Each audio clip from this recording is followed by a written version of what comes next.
চট্টগ্রামের একটা পাহাড়ি এলাকায় একটা পুরনো বাড়ি ছিল, যেটা একসময় ব্রিটিশ আমলের এক অফিসারের ছিল।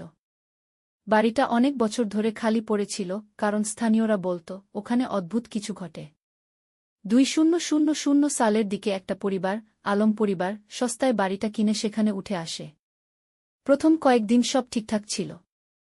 কিন্তু এক রাতে আলমের ছোট মেয়ে রিমা, বয়স 10, বলল যে তার ঘরের জানালায় একটা লোক দাঁড়িয়ে থাকে। লোকটার মুখ ফ্যাকাশে, চোখ টকটকে লাল, আর সে কোনো শব্দ করে না, শুধু তাকিয়ে থাকে। আলম সাহেব ভাবলেন, এটা বাচ্চার কল্পনা। কিন্তু পরের রাতে তিনি নিজে একটা অদ্ভুত ঘটনার মুখোমুখি হলেন।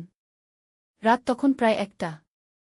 আলম সাহেব বাড়ির পেছনের বারান্দায় গিয়ে দেখলেন, একটা কালো ছায়া পাহাড়ের দিকে হেঁটে যাচ্ছে।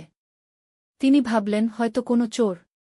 তিনি টর্চ নিয়ে পেছন পেছন গেলেন, কিন্তু ছায়াটা হঠাৎ মিলিয়ে গেল। ফিরে এসে তিনি দেখলেন বাড়ির সব দরজা জানালা খোলা, যদিও তিনি নিজে সব বন্ধ করে গিয়েছিলেন।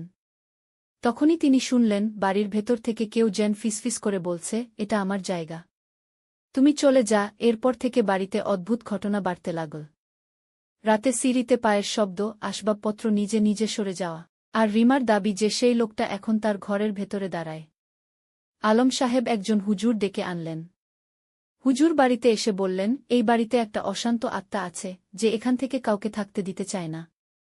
তিনি কিছু তাবিজ আর দোয়া দিলেন, কিন্তু তারপরও রাতে ফিসফিস আর পায়ের শব্দ থামল না। অবশেষে আলম পরিবার বাড়ি ছেড়ে চলে গেল।